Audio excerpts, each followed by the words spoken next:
Alhamdulillah, salatu wassalamu ala rasulillah wa ala alihi wa man tabi'ahum bi ihsan ila yaumil. Sampai hadis nomor berapa?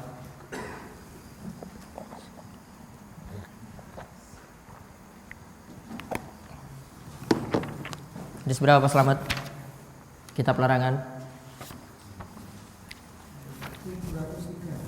Berapa? Larangan membunuh binatang sampai hadis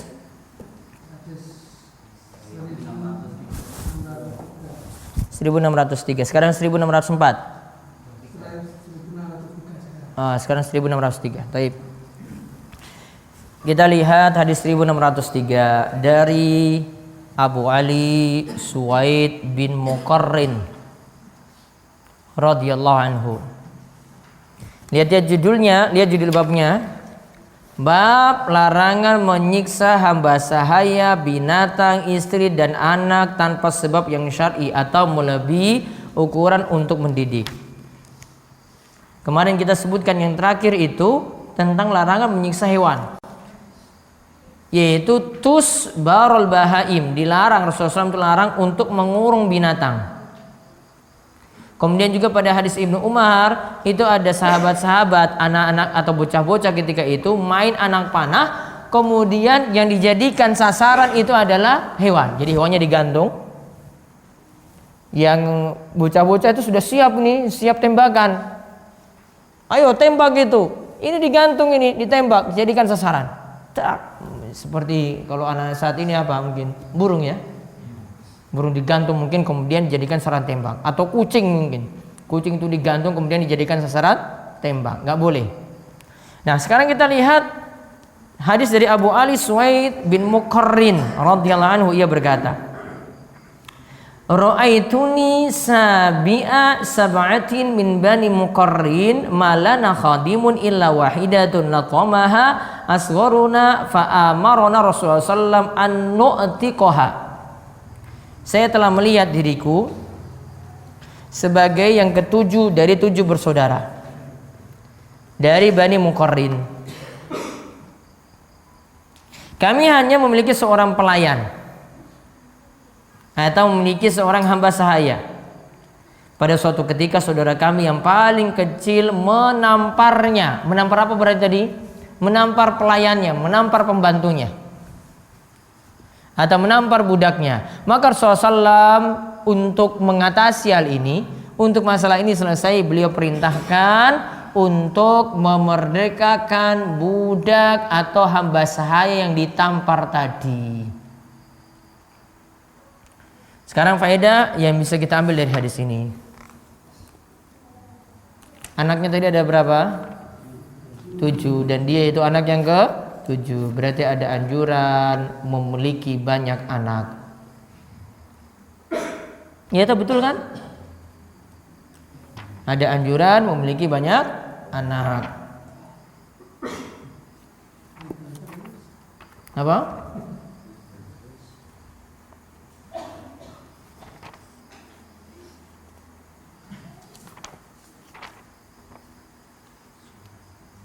Kemudian faedah yang kedua,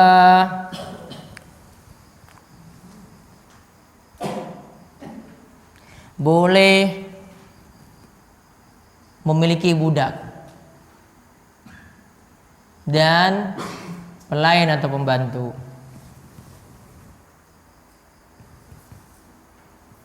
Contoh Nabi SAW itu juga punya pembantu. Pelayan Nabi SAW siapa? Itu ibu susu, Anas bin Malik. Ya, Anas bin Malik itu jadi pembantu Nabi Sallallahu Alaihi Wasallam. Ada juga yang namanya Robi'ah kalau nggak salah. Itu juga jadi pembantu Nabi Sallallahu Alaihi Wasallam. Kemudian faedah yang ketiga, tidak boleh menampar seorang budak atau pembantu.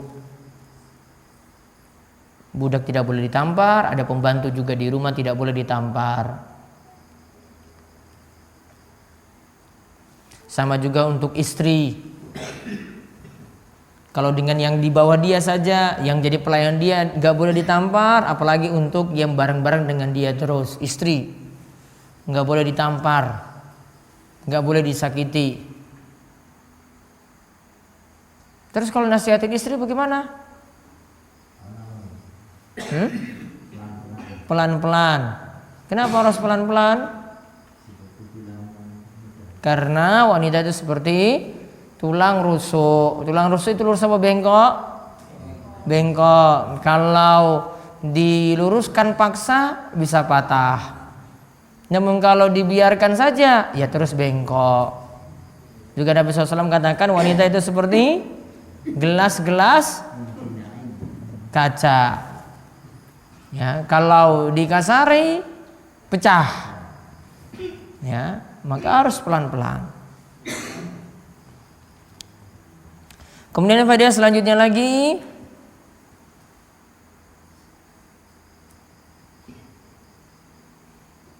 ini katakan oleh Syekh Salim, saghirul qaum yu'khadhu bi fi'lihi al-qaum kullahum. Jika ada yang salah, bisa jadi dalam satu kelompok juga disalahkan.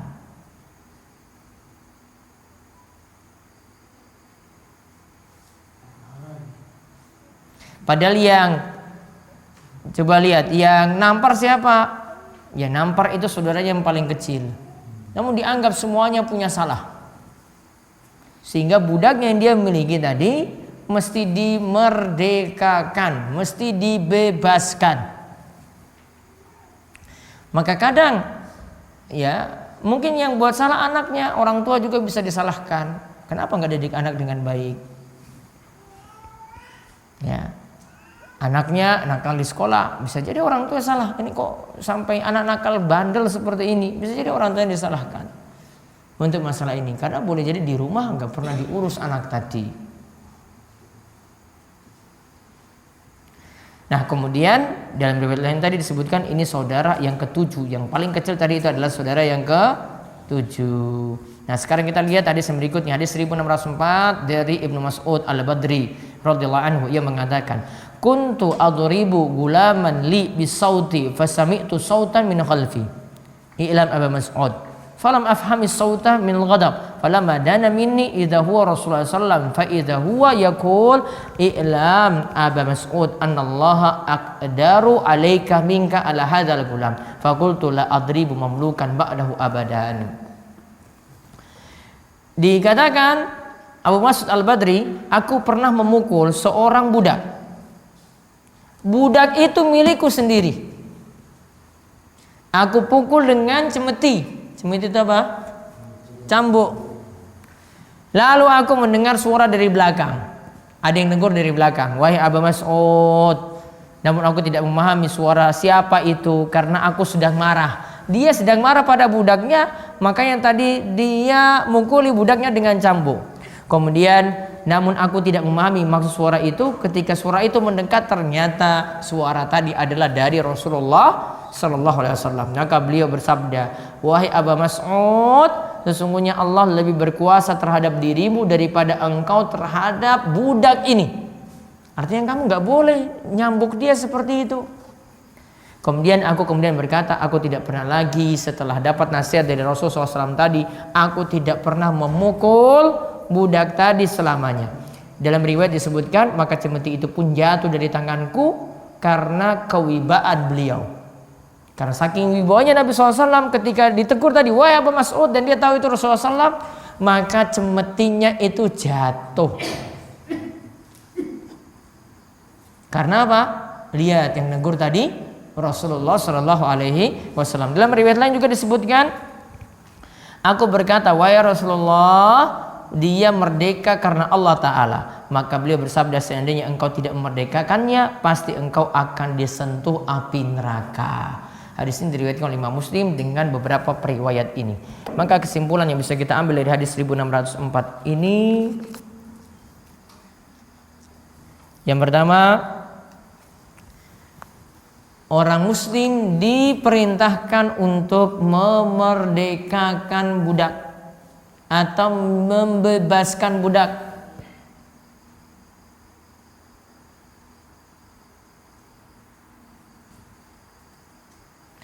Dan ini jadi faedah yang kedua, Islam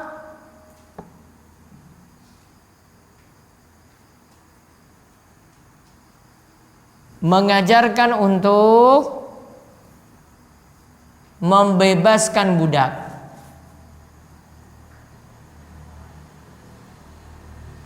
Bukan memelihara budak selamanya.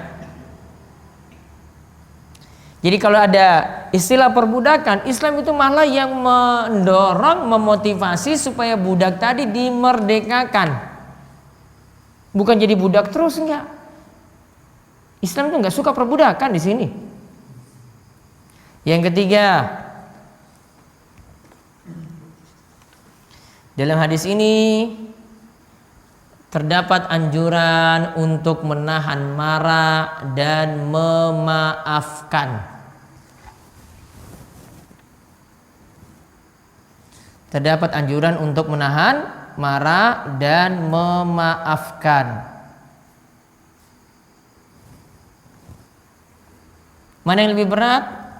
Menahan marah atau memaafkan? Dua-duanya. Antara dua itu. Nahan marah atau Pak Slamet, jenengan itu nggak marah itu belum tentu bisa memaafkan. Kalau besok emosi lagi, bisa nampar, iya tak? Namun kalau memaafkan berarti sudah selesai. Nggak mungkin saya sudah maafkan kamu, besok ketemu lagi, wah ditampar lagi, nggak mungkin. Mana berarti yang lebih berat? Memaafkan. Makanya untuk orang yang bisa nahan marah dan bisa memaafkan dengan mudah memaafkan orang lain, punya pintu surga khusus.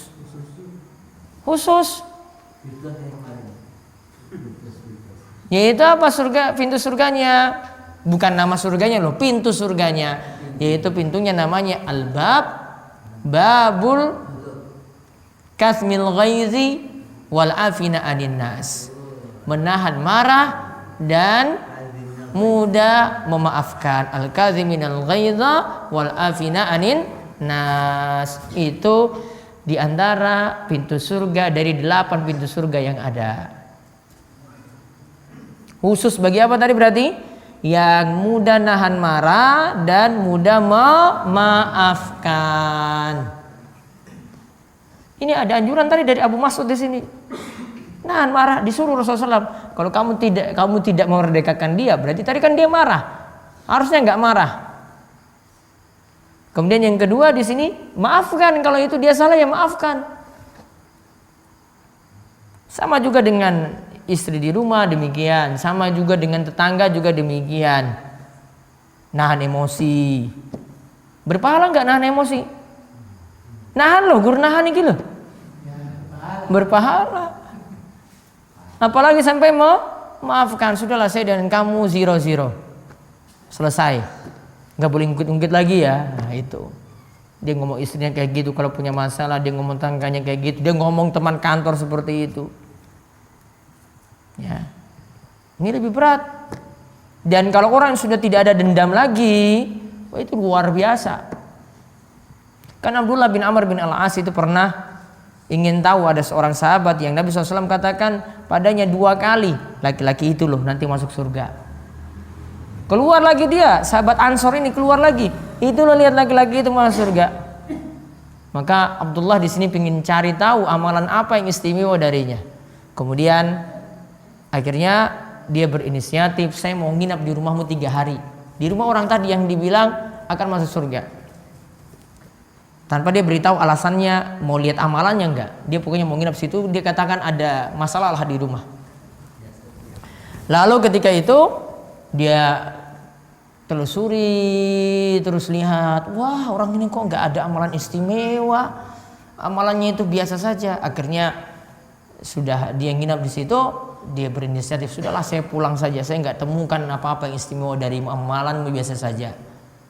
Kemudian dia sampaikan, orang ini sampaikan, ya memang amalan saya itu biasa saja. Nah, ketika Abdullah ingin pulang, kemudian disampaikan oleh orang ini, namun saya punya amalan yang ini biasanya saya itu lakukan setiap kali ada. Yang pertama, saya itu tidak pernah hasad, cemburu pada orang, cemburu pada nikmat orang, tidak pernah. Lihat tetangga punya motor baru, saya nggak peduli. Itu maksudnya hasad, menginginkan nikmat yang ada pada orang lain itu hilang. Yang kedua, saya tidak punya sifat dendam. Berarti kalau nggak punya sifat dendam, berarti lawannya apa? Memaafkan, ya kan? Berarti kalau tidak punya dendam berarti apa? Dia maafkan orang lain kalau buat salah. Nggak tunggu nanti Idul Fitri dulu baru maafkan. Itu cuma formalitas saja. Ya kan, formalitas saya kan itu. Ya. Seperti itu. Angel ya? Berat ya Pak ya? Iya, ngaji itu baru bisa berubah. Orang ngaji, orang ini tetap gitu terus, muring terus, ya nggak bisa maafkan terus, dendam terus. Ya, maka harus diobati pelan-pelan. Ibaratnya itu sudah penyakit kronis, ya diobati itu pelan-pelan gitu. Kan ngaji itu kan bagaikan dokter kan tadi walau sudah dibilang kan. Berarti kalau penyakitnya itu parah, obatinya gimana berarti? Pelan-pelan. Ya, berangsur-angsur berarti itu hilang nanti. Dulu itu pemarah, sangat-sangat pemarah. Nah itu nanti berubah pelan-pelan dengan ngaji. Dulu sangat-sangat pendendam, berarti berubah pelan-pelan juga dengan ngaji tadi. Terus faedah yang lainnya lagi,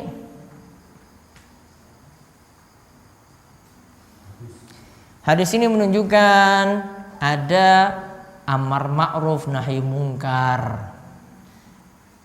Ada yang mau marah, diingatkan.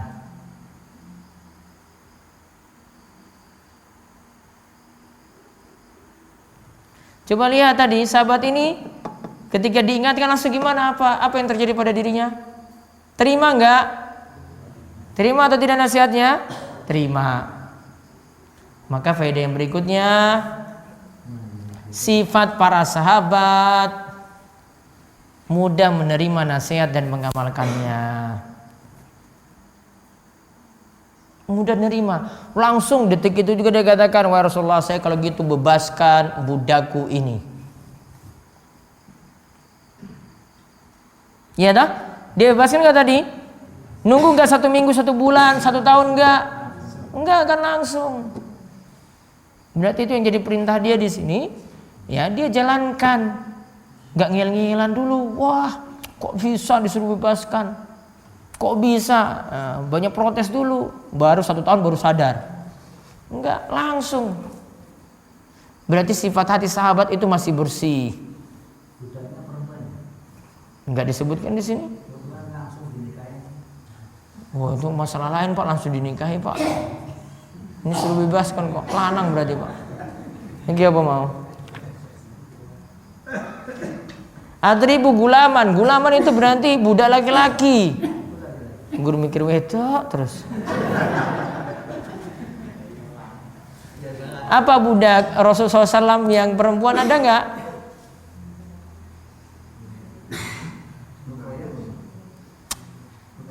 Siapa?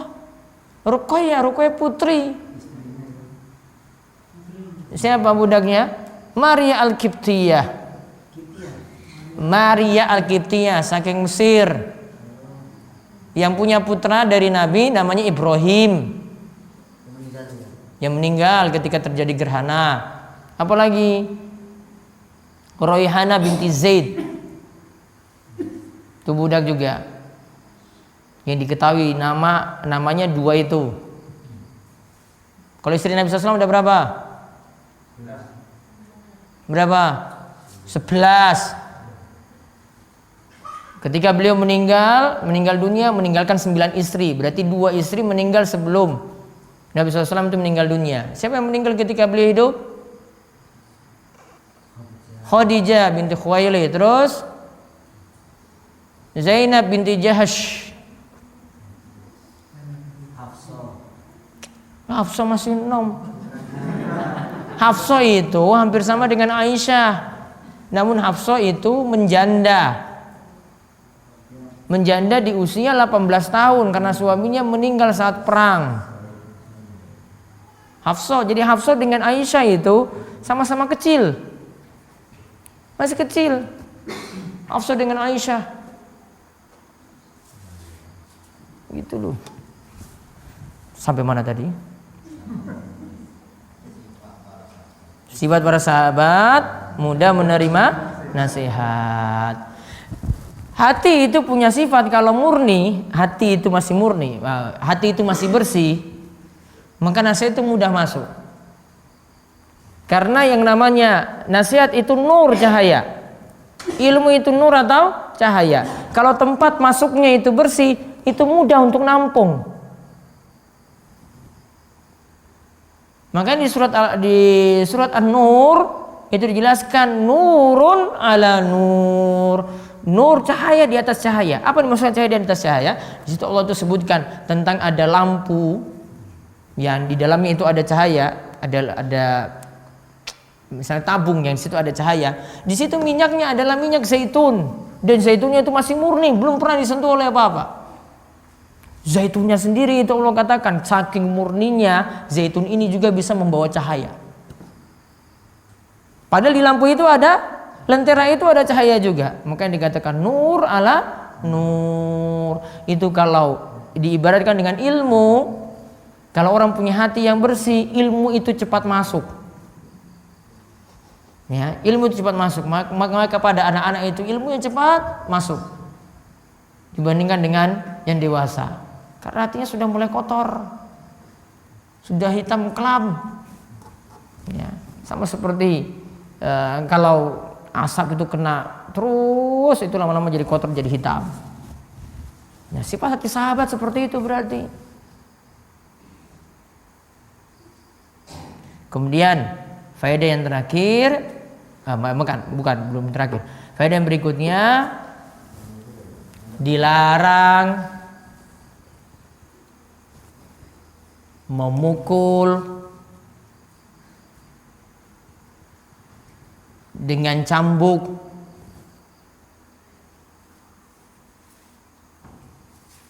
pada seorang budak atau pelayan. Berarti sebaliknya diperintahkan untuk kasih sayang.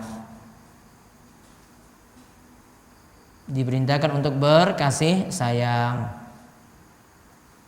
dengan pembantu tadi. Kalau majikannya itu makan seperti itu, pembantunya juga dikasih makan seperti itu. Itu yang diperintahkan. Kemudian yang terakhir, Rasulullah SAW sangat-sangat dihormati para sahabat.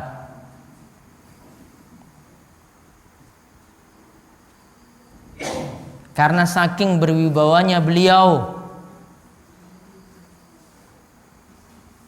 Tadi kan diingatkan oleh Nabi SAW, cemetinya langsung jatuh. Abu Mas'ud tadi diingatkan saja, nggak boleh langsung jatuh itu.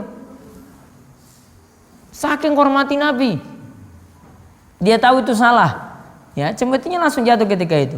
Benar-benar dia itu hormati Nabi SAW.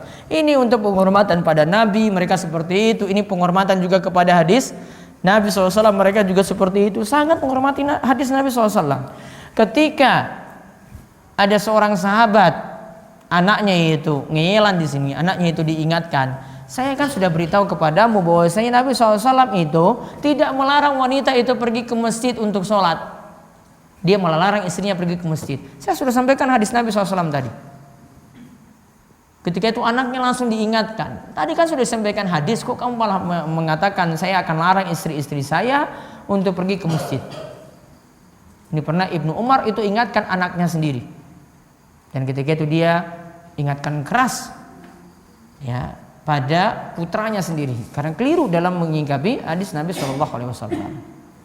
Wallahu a'lam bishawab. Itu yang kita kaji pada kesempatan malam hari ini. Monggo jika ada yang ingin bertanya dipersilahkan.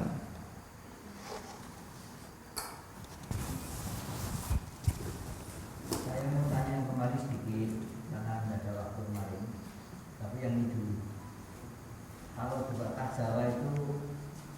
kalau pisau mengenai tubuh itu mudah disembuhkan. Tapi kalau lidah mengenai hati, kemana kita cari obatnya? Maka saya hubungan dengan menampar tadi. Kalau menampar dengan kata-kata yang pedih itu ada diatnya, dendanya. Itu kan pembahasan berat. Itu pertama. Yang kedua tentang Abdurrahman As-Sa'di kemarin di sana.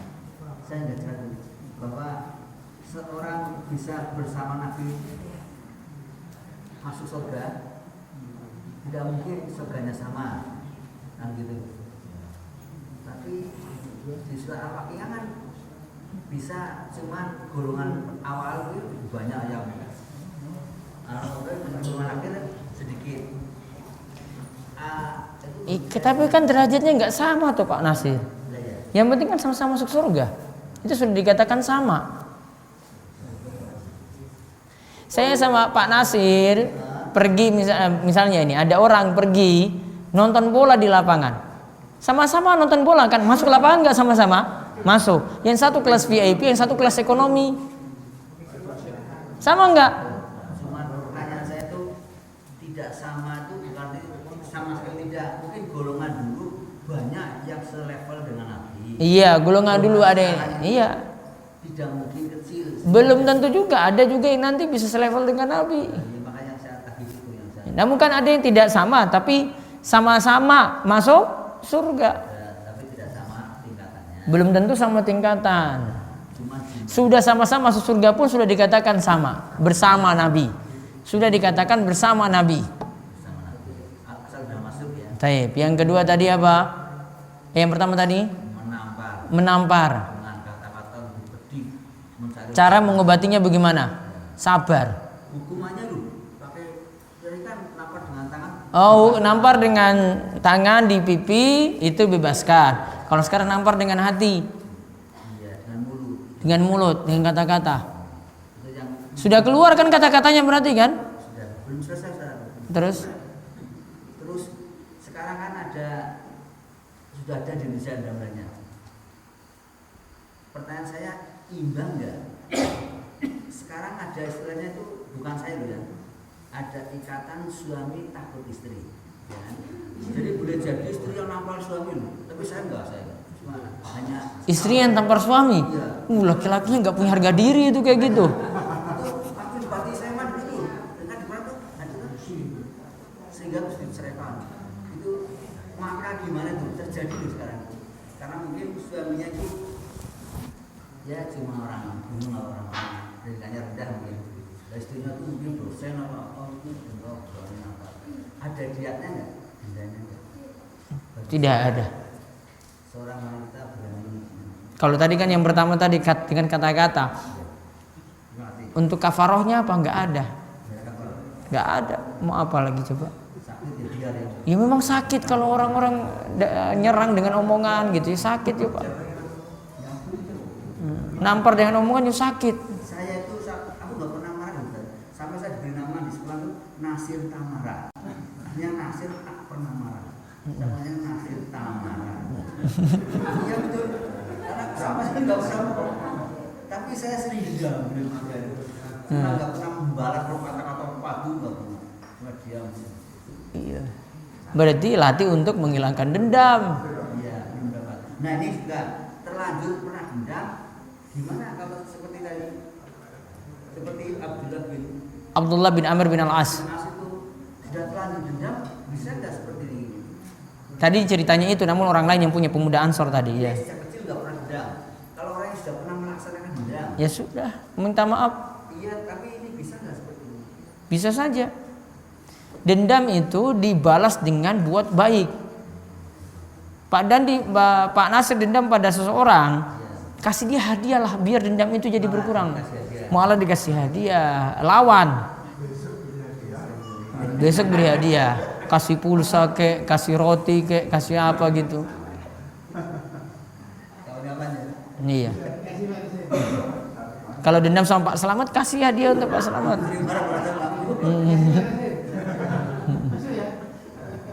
Pon. Iya. izin tanya Ustaz. Masalah perbedaan ini tadi salah satunya poinnya bahwa Islam itu memberantas perbedaan. Tapi seakan-akan yang berkembang di tempat umum atau di mana itu seakan-akan Islam itu identik dengan perbedaan. Tidak identik, malah mengatasi. Kalau budaknya itu sudah jadi baik, sudah masuk Islam, dibebaskan. Apakah sebelum Islam itu memang sudah ada perbudakan? Sudah, lebih parah daripada masa Islam. Mungkin tadi penindasan-penindasan itu banyak di agama lain, Islam malah larang. Karena dalam sejarah-sejarah itu kelihatannya yang kelihatan kalau baca itu hanya di Islam aja. Enggak, di agama lain lebih parah lagi daripada itu. Sudah, terus ada lagi yang bertanya? Satu lagi Pak. Ya. Yang kemarin disampaikan itu salah satunya banyak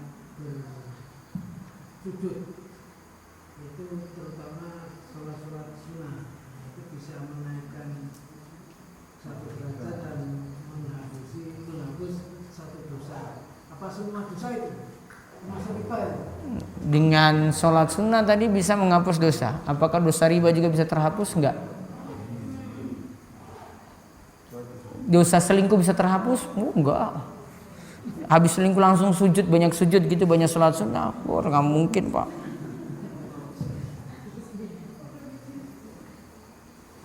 Kriteria dosanya dosa apa itu? Dosa besar kalau lewat menurut jumhur ulama itu dosa besar. Gimana?